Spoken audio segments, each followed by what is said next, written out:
Oh yeah, there were Jamaicans there. A lot of Jamaicans that worked there on base. There was Filipino and other nationalities that worked there they were contractors for KBR. That's one of the things that kind of made an impression on me. KBR or Brown and Root, one of those companies that the same that were at that time was in the news for some of the dealings they were doing in Iraq. When Gitmo, they were also providing services in Gitmo for the detention camp.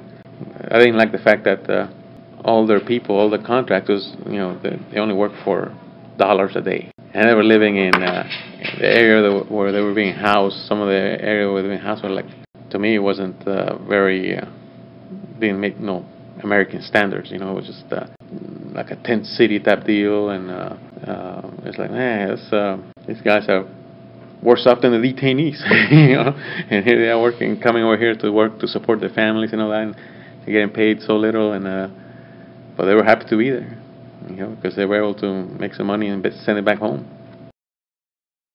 I was surprised too. I didn't know that like the Cubans, that they're on base. They've been living there since the damn base got shut up. I didn't know that. I met some guy that was about my age. He said he's been living in that Gitmo since he was a little boy, in the close out of the base, and he's been raised there, and now he works there, and he ain't going nowhere. I guess for whatever reason they can't leave Cuba to go live somewhere else. They can't go live in Miami or something. They just live in Gitmo. They had a good attitude. The ones who didn't have a good attitude were the Haitians. That's another thing I didn't know.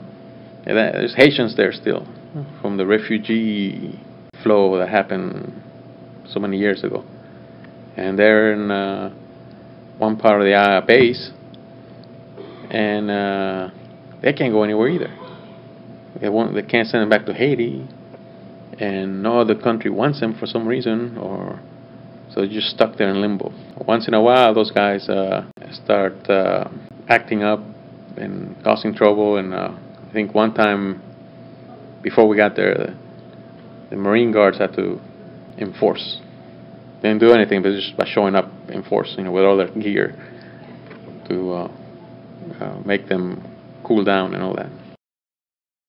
Itself, it's not like it's not a concentration camp where there's nothing going on. It's just a base that has a lot of the same amenities that you in the bases here, and people have a life, and they do their job, and after they get done with their job, they go home and relax.